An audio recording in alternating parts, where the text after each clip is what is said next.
Je suis ici pour vous parler d'un projet spécifique. Donc, je développe plusieurs projets, entre autres avec François Michaud, qui a disparu maintenant, mais qui était là tout à l'heure. Mais ici, aujourd'hui, je voulais vous parler du projet GRAP. Et GRAP, c'est la gestion responsable et autonome des paysages sonores d'enseignement en partenariat avec les écoles. Et c'est un projet qui est financé par l'EFRQ via un projet Audace, les fonds Audace. Alors, ça part de quelle idée ou de quel constat ce projet-là? Mais ça part du constat qu'il y a trop de bruit dans nos écoles. En tout cas, il y a du bruit dans nos écoles et il est perturbateur. Il y a beaucoup d'efforts qui sont faits justement pour minimiser ce bruit. Alors pourquoi est-ce que le bruit peut être un problème au sein des écoles? Mais il peut être problématique vraiment à différents niveaux. Moi, je suis orthophoniste, spécialisée dans la production de la voix, les pathologies de la voix et dans la communication de manière générale. Et dans ma clinique, je reçois chez moi des enseignants qui développent des troubles de la voix, une difficulté à produire de la voix, parce qu'ils passent leur journée dans des environnements bruyants où ils doivent communiquer constamment avec leur outil principal, qui est la voix. Et les élèves, eux, qu'est-ce qu'ils doivent faire? Dans un environnement bruyant, ils doivent écouter des voix qui leur transmettent des connaissances, qui essayent de les réguler aussi, de les gérer. On parle beaucoup de gestion de classe en milieu scolaire. Et quand il y a du bruit autour, ben, ça leur demande un effort supplémentaire de se focaliser sur la voix. François Michaud, tout à l'heure, parlait de ces robots qui ont 8 micros pour essayer de comprendre d'où vient la source sonore. Nous, on règle ça avec 2 oreilles et un cerveau qui calcule énormément de choses, mais ça demande un effort de localiser une source dans un environnement sonore plus que dans un environnement silencieux. Alors si en plus, l'enseignant a développé un trouble de la voix, qu'est-ce que ça fait un trouble de la voix? Ça fait qu'on parfois on parle comme ça, c'est difficile de nous faire entendre. On rajoute du bruit inhérent à la source. Donc, les élèves sont dans un milieu où il y a du bruit et ils doivent écouter une source qui a déjà du bruit et ils doivent essayer de discerner l'information là-dedans. Et donc, ce bruit va participer à rendre plus difficile l'appropriation des connaissances, la concentration. Et puis, ça pour tous les élèves, mais encore plus pour les élèves qui ont une fragilité, qui vont avoir un problème d'audition déjà, qui sont multilingues et qui ont un problème d'attention. Puis un troisième effet, c'est au niveau du bien-être de tous. Parce que ce bruit, il nous demande un effort, c'est un effort physique. L'enseignant qui parle dans du bruit, ça lui demande un effort physique, ça demande un effort cognitif d'adaptation. Et on est, en tant qu'être humain, on est un être avec des ressources finies. Donc les ressources qu'on alloue à essayer de gérer ce bruit, à faire cet effort-là, mais on ne peut plus l'allouer à ce qui est notre mission en tant qu'enseignant de transmettre des connaissances et en tant qu'élève de se les approprier. Okay? Donc, il y a des efforts qui sont faits. Nous, on n'est pas les premières personnes à se dire « Ah, il y a du bruit dans les écoles, ça pose problème à ces niveaux-là, qu'est-ce qu'on fait ?» Et il y a des choses qui se font, mais principalement, ce qui se fait, c'est qu'on va essayer d'éliminer le bruit. Okay? C'est malin. Si le bruit est un problème, éliminons-le. Donc, qu'est-ce qu'on va faire? On va isoler les écoles pour empêcher le bruit de rentrer. On va mettre des plaques pour éviter que le bruit ne soit trop fort ou ne se réverbère trop fort. Mais ce n'est pas une solution optimale. Moi, je continue à avoir des enseignants qui ont des troubles de la voix. On a besoin de systèmes d'amplificateurs quand même pour les faire s'entendre. Et finalement, qu'est-ce qu'on constate? C'est que la source même du bruit, ce n'est pas seulement le trafic à l'extérieur, par exemple, mais c'est nous-mêmes, c'est l'être humain. En fait, c'est l'activité même de l'enseignement dans une école et des activités qui se font dans une école qui génèrent une partie du bruit qui lui-même va être un irritateur et un empêcheur d'apprentissage. Okay? Mais c'est nous-mêmes qui le créons. Donc, ce n'est pas juste en isolant l'école qu'on va arriver à gérer ce bruit-là. Là, on est dans le sombre, par contre. Donc nous, ce qu'on veut faire avec Grappe, c'est réfléchir à des nouvelles manières de gérer le bruit en partant du principe que le bruit, il est là. On ne veut pas le faire disparaître parce que le bruit, il est comme la trace du fait qu'on a une activité qui est intéressante dans ce lieu-là. Okay, donc il va être là, le bruit, on ne va pas pouvoir l'enlever, mais comment est-ce qu'on va pouvoir réfléchir à des outils pour le gérer, et pas juste des outils que, en tant que chercheur, on va venir déposer sur une école, mais comment est-ce qu'on va faire ça ensemble avec les personnes qui vivent au sein de l'école, donc les élèves et les enseignants. Et j'ai à côté de moi Sylvain de Sautel, qui était enseignant en art dramatique et en musique, qui maintenant est conseiller pédagogique en technologie de l'enseignement, qui va parler un peu plus après, et donc un des partenaires avec qui on travaille sur ce projet-là. Donc, et puis j'ai Annelise Boxtal qui est là aussi, qui est notre audiologiste sur le projet, qui est garante que je ne raconte pas n'importe quoi et qui me et que tu interviens quand tu veux, Annelise. Là, je vais en arrière. J'aimerais bien aller en avant. Alors, Grappe, c'est quoi ? C'est un projet qui se déroule en 3 volets. Alors on a un premier volet qui est un laboratoire vivant où on travaille directement au sein d'une école et puis on espère au sein de plusieurs écoles au fur et à mesure, mais pour le moment avec une école partenaire qui est l'Académie Saint-Jérôme. Et je vais vous expliquer plus en détail ce qu'on fait au sein de ces différents volets. Donc on a un laboratoire vivant. On a un laboratoire où on fait de la recherche fondamentale, notamment avec la réalité virtuelle, pour essayer de mieux comprendre les processus de production vocale dans le son et comprendre comment différentes ambiances sonores peuvent modifier le comportement, pas seulement de la personne qui parle, mais des personnes qui écoutent aussi.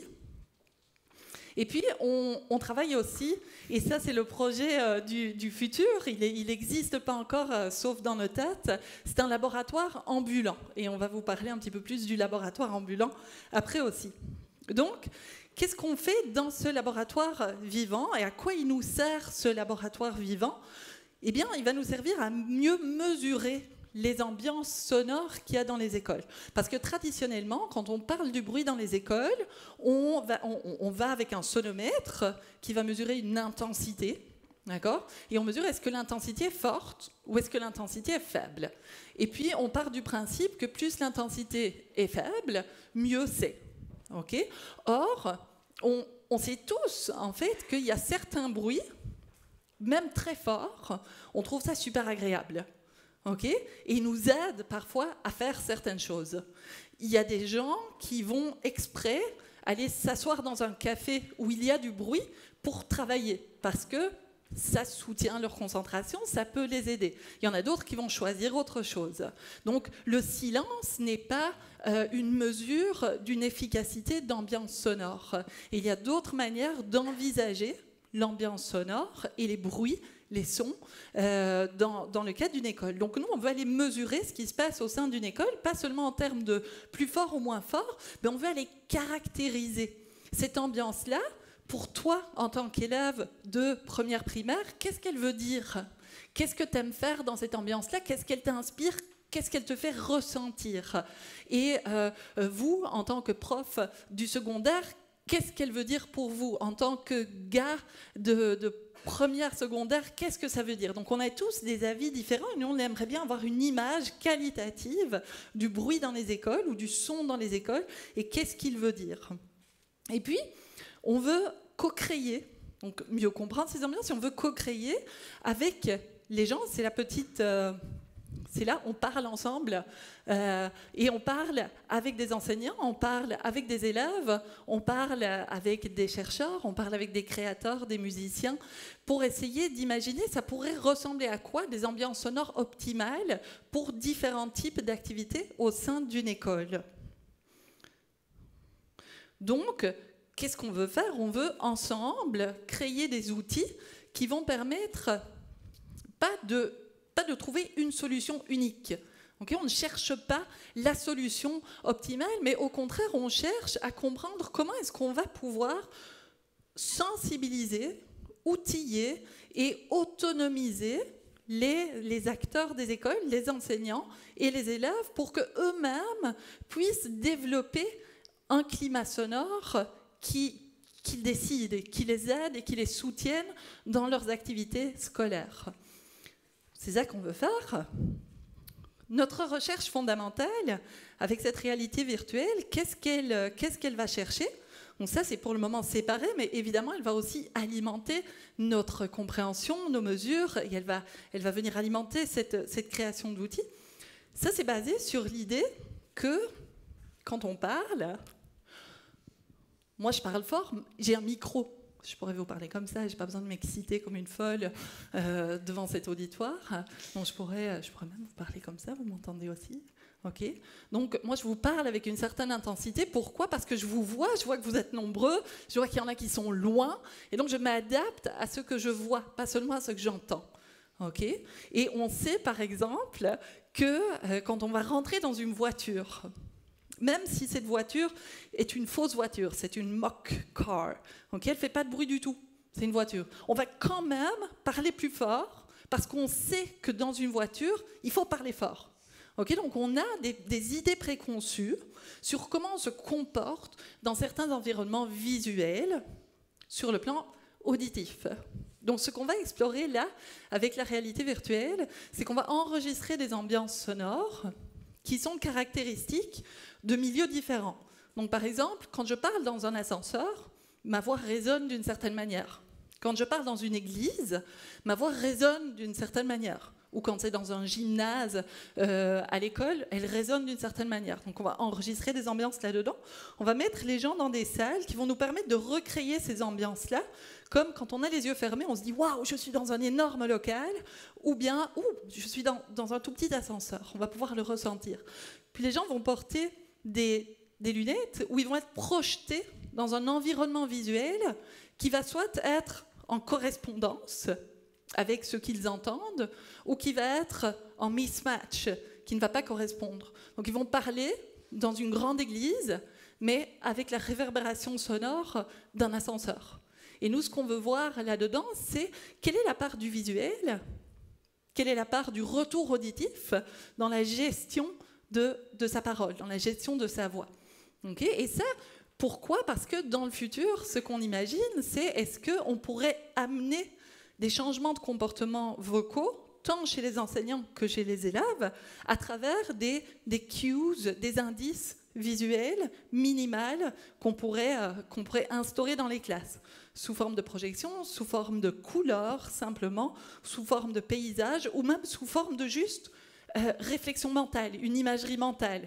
Okay, donc, c'est à ça qu'on réfléchit là. Puis après... Il nous reste 11 minutes. Il nous reste 11 minutes. Oh, je vais me dépêcher. Merci. Sylvain est aussi mon gardien du temps.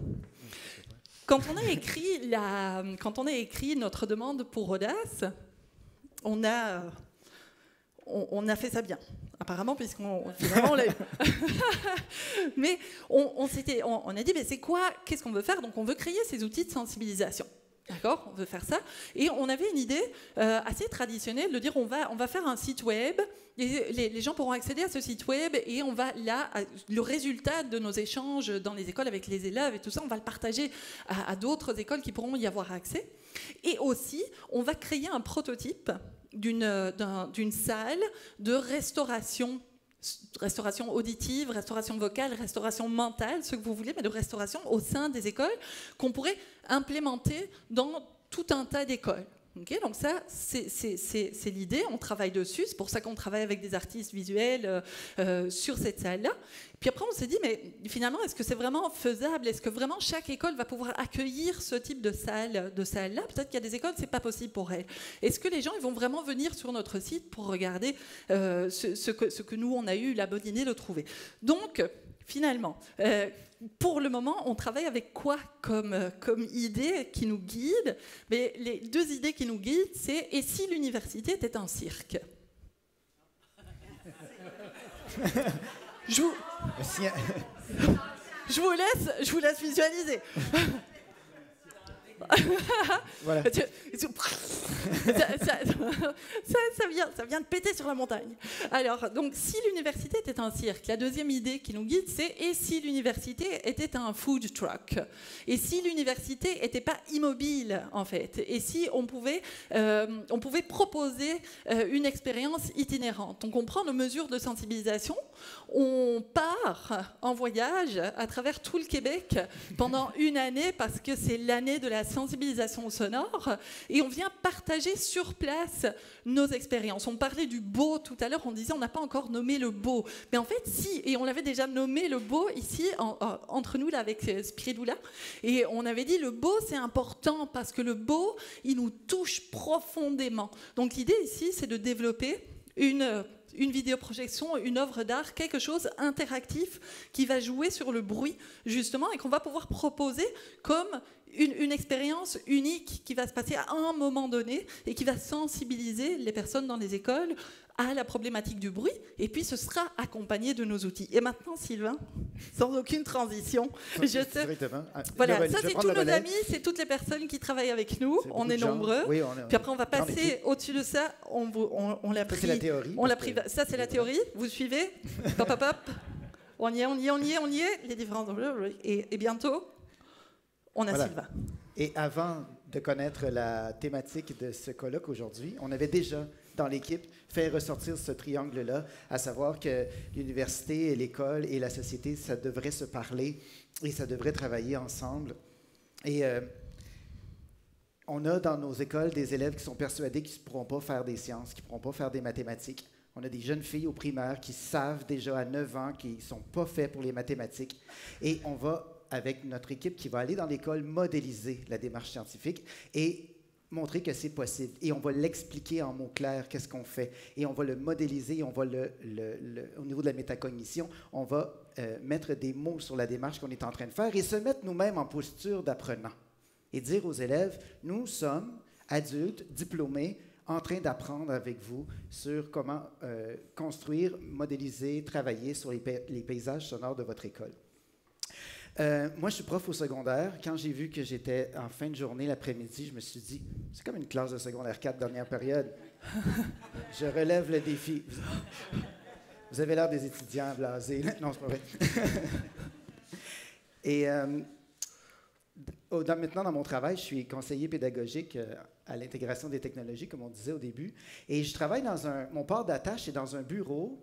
Et ce bureau s'appelle, ça ne s'invente pas, ça s'appelle le cadre. Et dans le cadre, on pense en dehors de la boîte. Le cadre, ça veut dire, c'est un acronyme, c'est le Centre d'animation, de développement et de recherche en éducation. Pour vous, ça tombe sous le sens, ça fait partie de votre culture en entreprise ou à l'université de faire ce que vous appelez recherche et développement. Sachez qu'en éducation, dans les écoles, ça n'existe pas.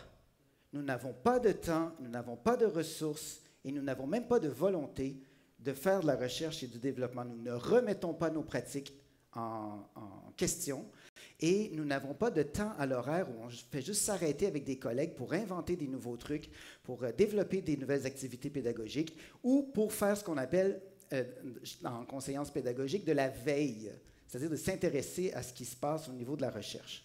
Ça ne se fait pas, ça n'existe pas, ce n'est pas dans la culture. Il y a à peu près 90 000, 100 000 profs primaires secondaires au Québec et ces gens-là, en grande majorité, savent pas que ça a évolué depuis qu'ils sont sortis de l'université. Donc, ils continuent à enseigner comme ça se faisait il y a 25 ans ou il y a 20 ans. Et nous, on veut développer et faire réseauter ces gens-là qui sont des innovateurs. Par exemple, il y a dans certaines écoles du réseau des gens qui se sont penchés sur comment on pourrait se refaire une santé auditive, vocale et mentale. Et il y a déjà des initiatives qui existent, pensées par les élèves pour les élèves. En bas à gauche, c'est un local à Sherbrooke qui s'appelle l'Ancrage, dans le sens yoga du terme. C'est un endroit où les élèves peuvent aller se poser en plein milieu de la journée, pour se reconnecter avec eux-mêmes avant de poursuivre leurs activités. Parce que les élèves dans les écoles arrivent tôt le matin au service de garde et partent tard le soir après le parascolaire. Ils ont des journées beaucoup plus longues que les nôtres. Dans les photos du haut, vous voyez un autre exemple au pensionnat Saint-Nom-de-Marie où les élèves ont pris un local qui était un entrepôt. Et ils en ont fait vraiment un espace collaboratif. Ils peuvent travailler dans le calme, mais ils n'ont pas tout pensé ça. Et ce n'est pas les profs et la direction qui ont pensé ça. Il a fallu faire appel à des spécialistes extérieurs en design, notamment, pour arriver à créer ce genre d'espace-là, qui s'appelle d'ailleurs, c'est magnifique, ça s'appelle l'espace-temps, ce local.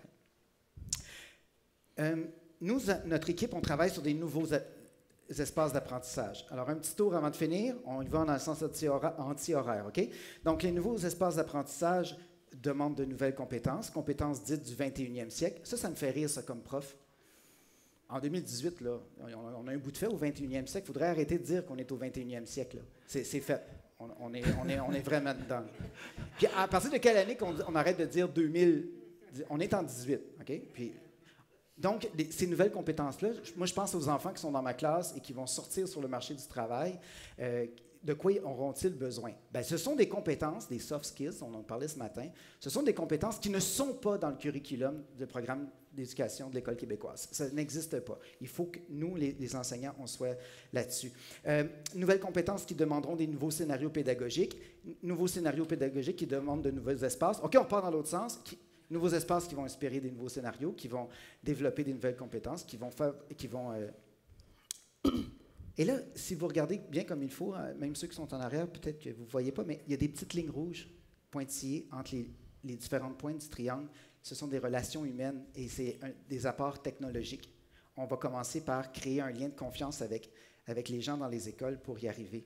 Et on va ultimement prendre l'université puis la tirer en bas de la montagne pour qu'elle ait la rencontre de l'école. Et on va donner des outils aux écoles. Et l'analogie, c'est la pêche. On ne s'en va pas dans les écoles leur donner du poisson. On veut les outiller, donc leur montrer à pêcher. Donc, pendant que l'université va descendre la côte vers l'école, bien, l'école va être poussée vers les plus hautes sphères du savoir grâce à notre collaboration. Je te remets le témoin. Merci. Moi, je pense que tu as très bien fait ça. On est arrivé à la conclusion. En fait, notre projet GRAP, il vise les environnements sonores dans les écoles, mais de manière plus large. Je pense que quand on se rencontre, le groupe de chercheurs, là-dedans, il me reste 30 secondes. 1 minute et demie, 2 minutes, 10 minutes. 2 minutes. Qui dit mieux?